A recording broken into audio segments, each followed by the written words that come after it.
the world of search and rescue, we often talk about the drift. It's that moment when a hiker loses their sense of direction and starts walking in circles. But there is a rarer, much more disturbing phenomenon we've seen in the deep Alaskan bush. It's not a drift in space, it's a drift in identity. We call it the mirror image, and it's why we tell solo hikers in Denali to never, under any circumstances, look at a campsite that looks too much like their own. This story belongs to Elena.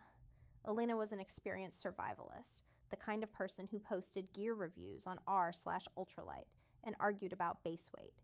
She wasn't prone to panic or main character syndrome. She was practical, fit, and deeply familiar with the Toklat River area of Denali. It was a Tuesday in early September.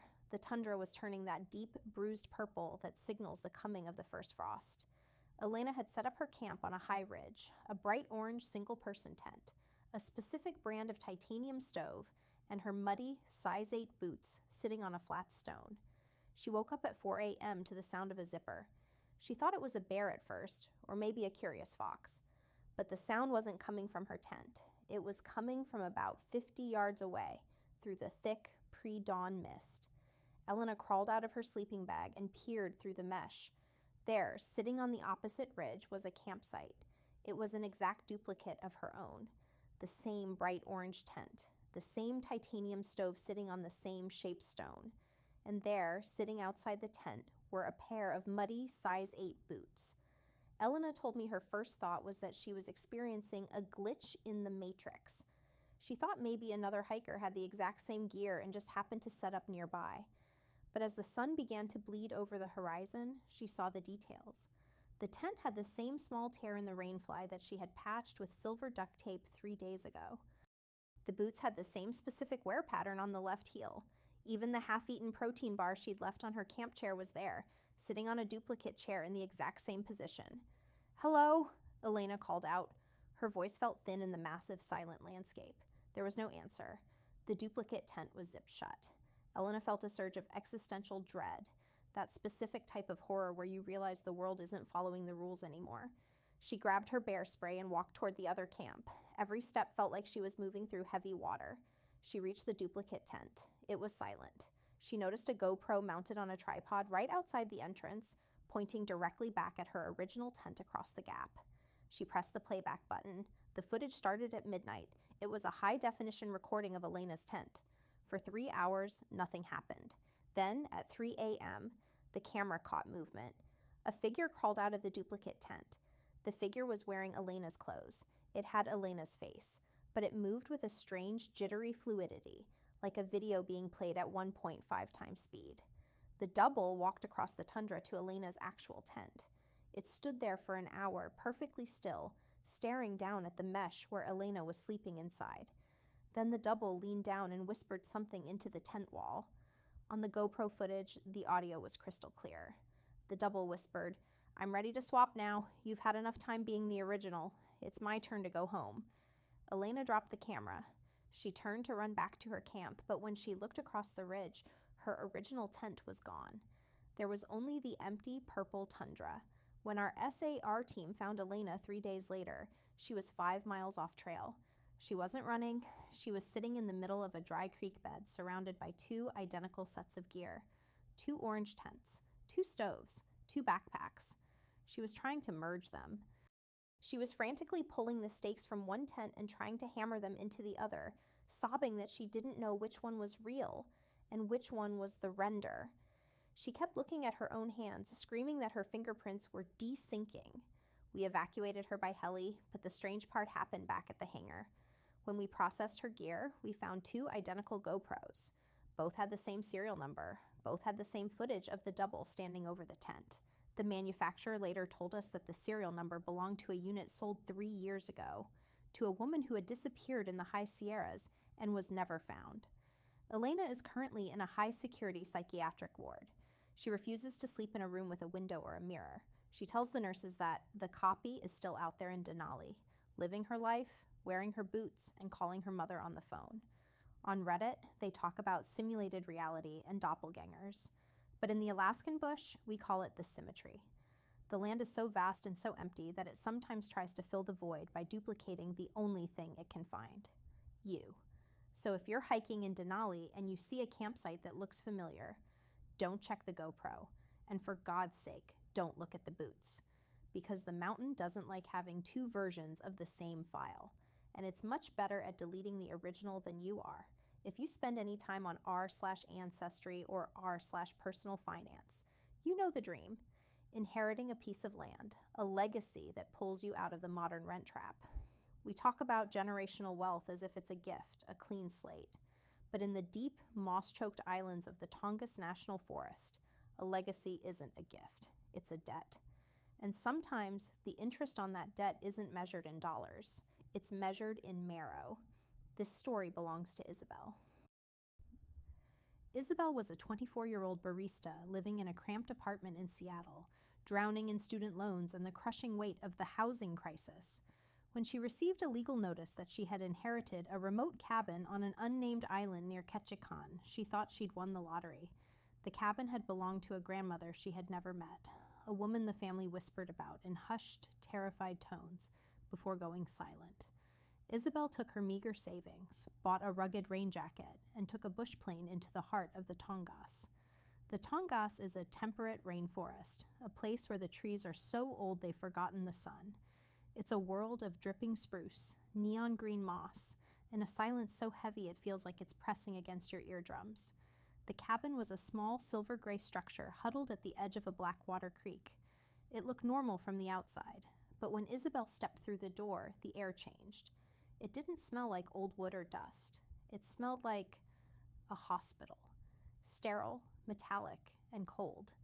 In the center of the main room, sitting on a hand-carved table, was a vintage shortwave radio. It was plugged into nothing, but the tubes were glowing a dull, angry orange. "Hello?" Isabel whispered. The radio crackled. A voice began to play. It wasn't a broadcast. It was a recording of Isabel's own voice from when she was 6 years old, laughing at a birthday party she had long since forgotten. "I want to stay forever," the 6-year-old voice chirped through the static. "I never want to grow up." Isabel felt a chill that had nothing to do with the Alaskan damp. She began to explore the cabin, looking for some clue to her grandmother's life. In a floorboard under the bed, she found a heavy, leather-bound ledger. The title on the cover was simply "The Rent." Isabel opened it. It was a list of names, all women, stretching back to the 1800s. Her great-great-grandmother, her great-grandmother, her grandmother. And finally, at the very bottom of the last page, in fresh, wet ink, Isabel Miller. Next to each name was a column labeled "Payment Received." For her great-grandmother, the payment was "left lung." For her grandmother, the payment was 30 years of sight. Next to Isabel's name, the payment was listed as "full physical integration." Isabel dropped the book. She noticed then that the walls of the cabin weren't made of cedar or pine. She scraped at a section of the wood with her fingernail. The gray surface flaked away to reveal something white, porous, and hard. It was petrified bone. The entire cabin was a hollowed-out skeleton, grown into the shape of a house. The radio flared to life again. The voice was no longer a child. It was a deep, tectonic grinding sound, the voice of the land itself. "The debt is due, Isabel," the voice hummed, vibrating through the floorboards and into her boots. "Your family has occupied this silence for 2 centuries. You have used our air. You have eaten our berries. You have walked on our skin. Now, the cabin needs more walls." Isabel tried to run for the door, but the floor felt soft, like wet earth. Her boots began to sink into the bonewood. She looked at her hands and saw that her skin was turning the same silver-gray color as the cabin walls. Her fingers were becoming stiff, the joints fusing together. "I didn't ask for this," she screamed. "I don't want the cabin. Take it back." "Legacy is not a choice," the voice vibrated. "It is an inheritance of iron. You are the final brick in the family estate." Isabel reached for the radio, intending to smash it, but her arm wouldn't move. It was becoming part of the table. She felt a strange, terrifying peace wash over her, a parasitic nostalgia. She started to remember things that hadn't happened to her. She remembered the feeling of being a tree in the 1700s. She remembered the feeling of the first axe bite into her side. Our SAR team found the cabin 3 weeks later after a concerned friend in Seattle reported her missing. The cabin was empty. No signs of a struggle, no clothes, no gear. But the radio was still sitting on the table, the tubes glowing orange. When my partner picked up the radio to bag it for evidence, it started to play. It was Isabel's voice, but she sounded 80 years old. She sounded wise, ancient, and utterly hollow. "Tell the others," the voice whispered through the speaker. "The rent is high, but the view is permanent. I finally have enough room to breathe."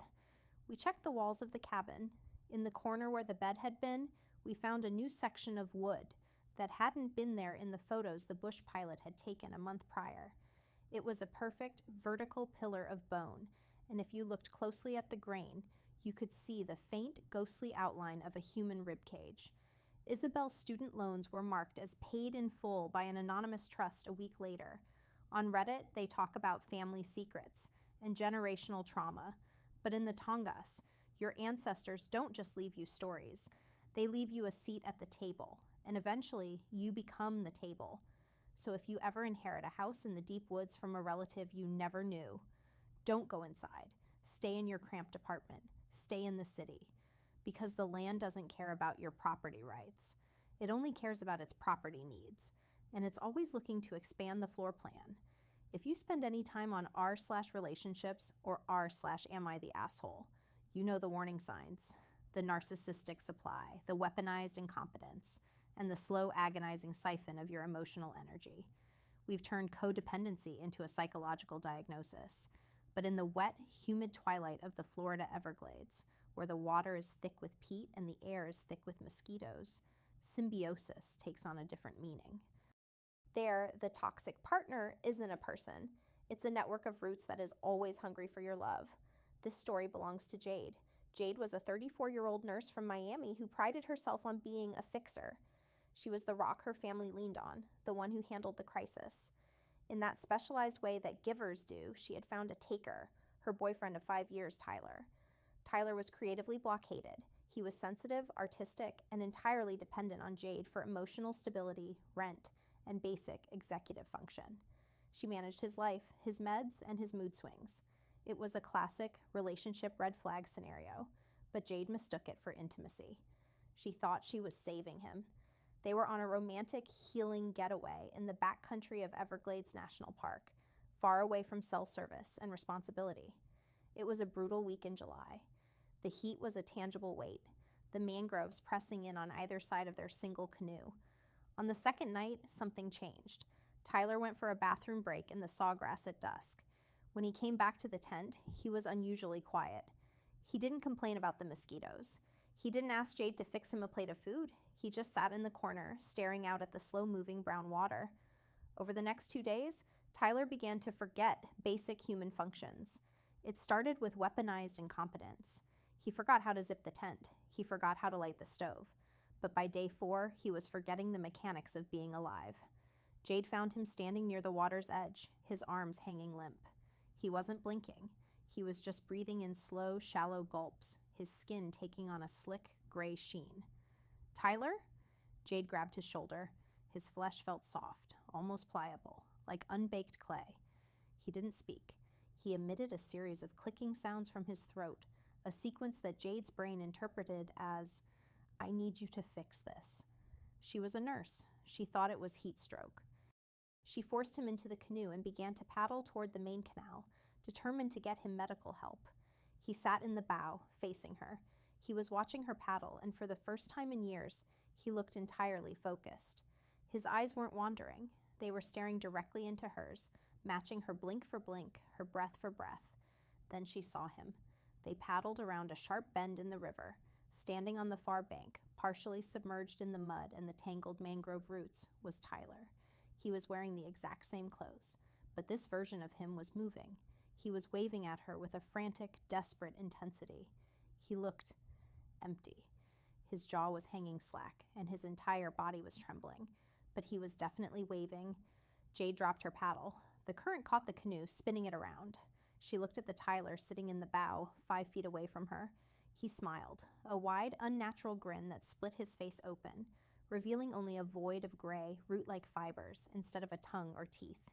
"Don't worry, Jade," the creature sitting in the boat purred. Its voice was a synthesized echo of Tyler's, combined with the sound of thousands of tiny insects hatching at once. "I don't need help. I finally have all the energy I need. You were such a good partner. You made it so easy for us." The Tyler in the bow began to melt. His skin dissolved into a thick, biological slurry that looked like wet peat. Thousands of pale, parasitic roots burst from his chest, reaching out to latch onto the canoe, the paddle, and Jade's own legs. Jade screamed and scrambled to the back of the boat. She grabbed an emergency flare gun from her kit and pointed it at the thing that used to be her boyfriend. The entity stopped melting and solidified back into the pity face she recognized. "Please, Jade, I'm just sensitive. Most people wouldn't have walked this far just to make sure I was safe." It was using his words. It was using his pattern. Jade pulled the trigger. The flare hit the gray slurry, and the creature ignited with a sound of screaming biological matter. It threw itself out of the canoe, sinking into the brown water. She paddled in a panic for 12 hours, lost in the maze of mangroves. She told me she kept seeing Tyler, 100 versions of him, standing in the roots, watching her pass. Some were holding pity faces, some were crying, and some were just waiting. Our SAR helicopter found Jade 2 days later. She was paddling in circles in a large lagoon, her eyes vacant.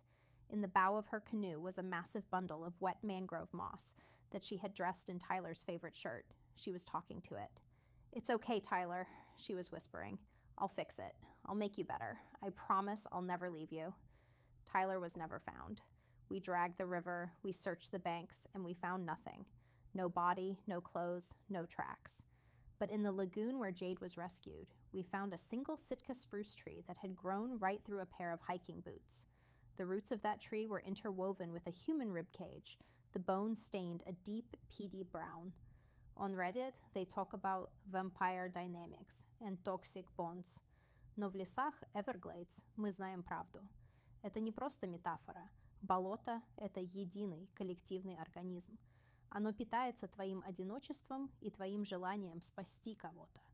Оно не хочет твоих денег. Оно хочет твою эмпатию. Оно хочет твою любовь. И оно будет создавать идеальную копию того, кого ты любишь, пока ты не отдашь ему все.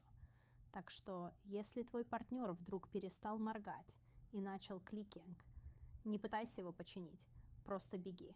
Потому что в болоте нет терапии. Есть только симбиозис. И оно всегда берет больше, чем отдает. If you spend any time on our existential dread or our privacy, you know the feeling, the realization that every digital footprint you leave, every DM, every deleted photo, every search query is stored somewhere forever. We talk about the cloud as if it's ethereal, but it lives in massive, humming server farms that require millions of gallons of water to stay cool. In the scorching expanse of Death Valley, the hottest place on Earth, the cooling system is the mountain itself. And the data isn't stored on silicon chips. It's stored in the stone. This story belongs to Rhea. Rhea was a PhD student in geology, specifically interested in deep time, the terrifyingly vast scales of history that make human existence look like a flickering candle. She was doing field research near the Panamint Range, mapping a series of abandoned silver mines that had been sealed since the 1920s. It was a Friday in July. The temperature was 128 degrees Fahrenheit. The air felt like breathing through a hairdryer. Rhea was following a GPS coordinate that she'd found in a leaked internal geological survey document on a dark web forum. The document claimed there was a non-biological information hub located in a vertical shaft near the Devil's Golf Course. Rhea found the entrance. It wasn't a timber frame mine. It was a perfect hexagonal hole cut into the black basalt, as smooth as polished glass. She lowered herself down the shaft. As she descended, the temperature didn't rise. It dropped. By the time she hit the floor 50 feet down, the air was a crisp, refrigerated 60 degrees. The chamber was filled with statues. Rhea told me her first thought was that she'd stumbled onto a secret art installation. There were dozens of them, carved from solid, iridescent obsidian. They weren't ancient gods or historical figures. They were tourists. A man in a I Heart Vegas t-shirt. A child holding a plastic sand bucket. An elderly couple with binoculars around their necks. Every detail, the stitching on their clothes, the texture of their skin, the brand logos on their shoes, was rendered with subatomic precision. Rhea walked further into the dark, her headlamp reflecting off the obsidian faces. She stopped dead when she reached the center of the room. There was a statue of her. It was wearing her exact field gear, the same North Face jacket, the same scuffed hiking boots. Even the crack in her glasses was captured in the stone. But the statue wasn't new. Rhea ran her hand over the cold obsidian and felt the weight of ages. She pulled out her carbon dating kit, a portable device she used for mineral samples. She tested the stone of her own face. The reading came back, 10,000 years old. Information is the only thing that doesn't decay, Rhea, a voice spoke. It didn't come from a person. It came from the walls of the mine. It was a rhythmic, clicking sound, the sound of a high-speed processor. And then the voice began to read. It read her private DMs from 3 years ago. It read the search history she had deleted that morning. It read a letter she had written to her mother but never sent. It was her entire digital soul, being played back to her by the mountain. The valley is a server, the voice clicked. Silicon is just refined sand. Stone is just unrefined memory. We have been archiving this basin since the stars were young. You are not a person, Rhea. You are a data set, and your data set is finally complete. Rhea realized then that the statues weren't carvings. They were the hard copies. When the mountain finishes downloading your life, it prints the result in Obsidian and clears the active memory from the surface. She saw the Obsidian Rhea's eyes begin to glow with a faint blue light. She felt a sudden, sharp pain in her temples, the feeling of a massive file being cut and pasted. Her memories of her childhood, her education, her very name, they were being pulled out of her brain and pushed into the stone.